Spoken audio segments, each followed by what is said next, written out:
Speaker 2 minute 3 minute দিয়ে হবে না স্পিকার। 10 মিনিটের জায়গায় আপনাকে এটা 12 তো- মিনিট দিয়েছি। 2 মিনিট। মাননীয় 5 মিনিট দিবেন। আন্দালিব রহমান পার্থ, তিনি 23 নভেম্বর 2024 যে সংবিধান মানুষের কথা বলে না, মানুষ সেই সংবিধান ছুঁড়ে ফেলে দেবে, এই বক্তব্য তিনি দিয়েছিলেন। বিরোধী দলীয় মহাসচিব, বিএনপির মহাসচিব মির্জা ফখরুল ইসলাম আলমগীর, আমার শ্রদ্ধাভাজন, 12 ফেব্রুয়ারি 2022 তিনি বলেছিলেন 72-এর সংবিধান আওয়ামী লীগের সংবিধান, এটা জনগণের সংবিধান নয়, দেশের সংবিধান নয়।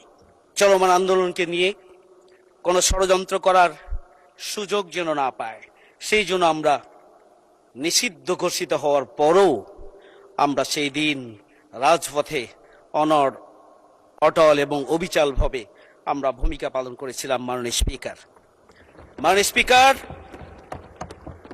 সেই দিন বিএনপির মহাসচিব, আমার একান্ত শ্রদ্ধেয় ব্যক্তিত্ব, 17 জুলাই 2024 সালে গায়েবানা জানাজা শেষে সাংবাদিকদেরকে বলেছিলেন, আমরা এই আন্দোলনের সঙ্গে সরাসরি কখনো জড়িত নাই, তবে শিক্ষার্থীদের এই আন্দোলনের প্রতি আমাদের সমর্থন আছে।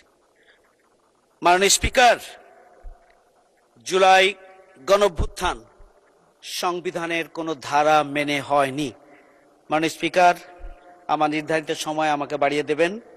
আমাকে আগেই হুইপের পক্ষ থেকে যেটি বলা হয়েছিল, আমি সেই সময়টুকু চাই। মাননীয় স্পিকার, সাবেক প্রধানমন্ত্রী, আমার একান্ত জি, মাননীয় হুইপ সাহেবের পক্ষ থেকে টোটাল 10 মিনিট সময় দেওয়া হয়েছিল। 8 মিনিট দিয়েছেন, আরো 2 মিনিট বাড়ালাম, এখন দিবেন 4 মিনিট। তার মানে আপনার 12 মিনিট হলো সময়। 4 মিনিট বলে দেন। ঠিক আছে, 4 মিনিট বাড়ানো হলো, প্লিজ। মাননীয় স্পিকার, সাবেক প্রধানমন্ত্রী, আমার একান্ত শ্রদ্ধাভাজন শ্রদ্ধেয়া বেগম খালেদা জিয়া 13 জুলাই 2011 সালে আজীবন ক্ষমতায় থাকার জন্য সংবিধান সংশোধন করে এটিকে আওয়ামী লীগের ইশতেহারে পরিণত করা হয়েছে তিনি বলেছিলেন। তাই যেদিন জনগণের সরকার ক্ষমতায় যাবে সেদিনই এই সংবিধান ছুঁড়ে ফেলে দেওয়া হবে, এটি তার বক্তব্য ছিল। মাননীয় সংসদ সদস্য আন্দালিব রহমান পার্থ, তিনি 23 নভেম্বর 2024 যে সংবিধান মানুষের কথা বলে না, মানুষ সেই সংবিধান ছুঁড়ে ফেলে দেবে, এই বক্তব্য তিনি দিয়েছিলেন। বিরোধী দলীয় মহাসচিব, বিএনপির মহাসচিব মির্জা ফখরুল ইসলাম আলমগীর, আমার শ্রদ্ধাভাজন, 12 ফেব্রুয়ারি 2022 তিনি বলেছিলেন 72-এর সংবিধান আওয়ামী লীগের সংবিধান, এটা জনগণের সংবিধান নয়, দেশের সংবিধান নয়। মাননীয় স্পিকার, আজকে সেই সংবিধানের প্রতি আমাদের দরদ অনেক অনেক অনেক বেশি।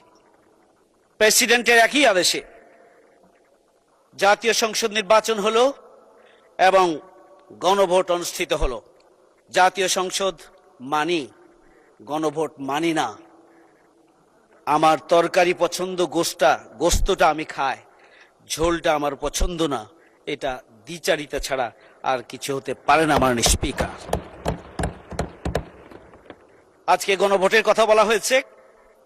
সাবেক প্রেসিডেন্ট শহীদ জিয়া রহমান 1977 সালের 30 মে গণভোটের আয়োজন করেছিলেন। 1978 সালে এটিকে সংবিধানের অন্তর্ভুক্ত করেছিলেন। 77 সালে গণভোট হয় যখন এটি সংবিধানে ছিল না।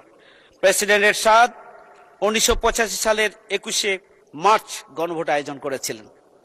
তাহলে আজকের এই তৃতীয় গণভোট 70% মানুষের আশা আকাঙ্ক্ষা এবং ম্যান্ডেটকে অস্বীকার করা মানে হচ্ছে 18 কোটি মানুষকেই অস্বীকার করা। মাননীয় স্পিকার, যে পদ্ধতিতে মাননীয় প্রধানমন্ত্রী জাতীয় সংসদের বৈঠক আহ্বান করার জন্য ব্যবস্থা করেছিলেন, একই পদ্ধতিতে আমাদের দাবি ছিল, একই পদ্ধতিতে সংবিধান সংস্কার পরিষদের বৈঠক মাননীয় প্রধানমন্ত্রী ডাকবেন, কিন্তু কোন কারণে উনি ডাকলেন না, মাননীয় স্পিকার, আমাদের বোধগম্য নয়।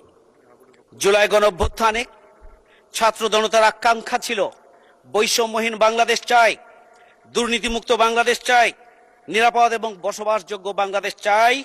উই ওয়ান্ট জাস্টিস, আমরা ন্যায় বিচার, আমরা ইনসাফ চাই। দেশটা কারো বাপের না, দিল্লি না ঢাকা। এই স্লোগানগুলো হচ্ছে জুলাই গণঅভ্যুত্থানের চেতনাকে ধারণকারী স্লোগান। সুতরাং আজকের বাংলাদেশ যদি এই স্লোগান, এই দৃষ্টিভঙ্গি, এই চেতনা এবং এই মূল্যবোধ থেকে ছিটকে পড়ে, তাহলে মনে করতে হবে জুলাইয়ের শহীদদের প্রতি আমরা যথাযথ সম্মান দিতে পারছি না। মাননীয় স্পিকার, সেই যে জুলাইয়ের আকাঙ্ক্ষা, সেটি বাস্তবায়নের জন্য সংবিধান এবং রাষ্ট্র সংস্কার অগ্রাধিকার পাওয়া উচিত ছিল, এটি ছিল অপরিহার্য। কিন্তু সংখ্যাগরিষ্ঠতার জোরে সরকার জনগণের আকাঙ্ক্ষাকে পদদলিত করে জুলাই সনদ সংস্কার বাস্তবায়ন আদেশ বাতিল করেছে। সংশোধিত ব্যাংক রেজুলেশন বিল পাশ করে ইসলামী ব্যাংক সহ দেশের ব্যাংক ও অর্থ ব্যবস্থাকে ধ্বংস করার উদ্যোগ নেওয়া হয়েছে। ব্যাংক ডাকাতদেরকে মালিকানায় ফিরিয়ে আনার সুযোগ দেওয়া হয়েছে। ইসলামী ধন্যবাদ। আলোচনায় অংশগ্রহণ করবেন রাজবাড়ী 1 আসন থেকে নির্বাচিত। এইভাবে তো সময় দেয়া যাবে না।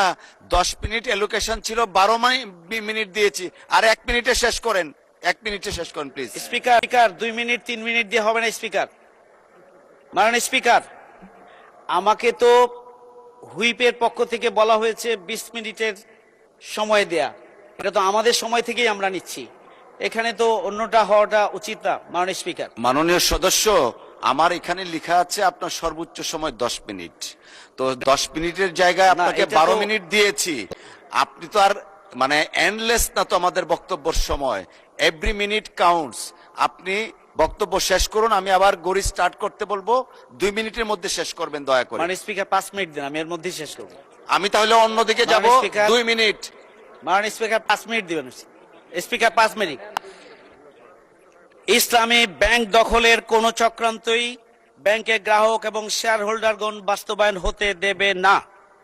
মব করে বাংলাদেশ ব্যাংকের গভর্নরকে সরিয়ে একজন ঋণ খেলাপি এবং দলীয় ব্যবসায়ীকে গভর্নর হিসেবে বসানো হয়েছে।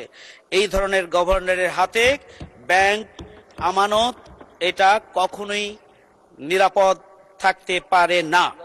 এটা দেশের জন্য লজ্জাজনক, এটা দেশের ভঙ্গুর অর্থনীতির জন্য অশনি সংকেত।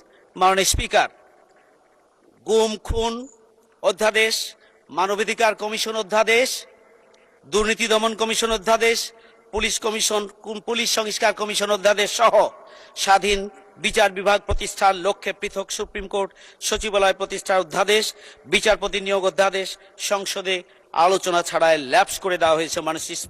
মাননীয় স্পিকার, সংবিধানের মূলনীতিমালা সহ কাঠামোগত সংস্কারের জন্য জনগণ যে মতামত দিয়েছিল, সেই 70% মতামতকে উপেক্ষা করে রাষ্ট্র মেরামতের স্বপ্নকে ধূলিসাৎ করে দেওয়া হলো। এমত অবস্থায় ফ্যাসিবাদী রাষ্ট্র ব্যবস্থার ধারাবাহিকতা কতদিন অব্যাহত থাকবে আমরা জানি না। মাননীয় স্পিকার, দেশের বর্তমান অবস্থা কি, এটি পরিষ্কার। মাননীয় প্রধানমন্ত্রী 20 এপ্রিল একটি বক্তব্য দিয়েছেন বগুড়ায়, এবং সেই বক্তব্যে গুপ্ত শব্দটি উনি এনেছেন।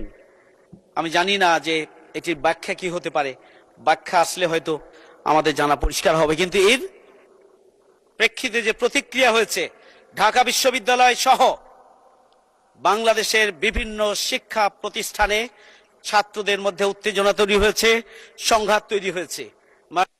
ধন্যবাদ। মাননীয় সদস্য, আলোচনায় অংশগ্রহণ করবেন রাজবাড়ী 1 আসন থেকে নির্বাচিত। জি, মাননীয় চিফ হুইপ।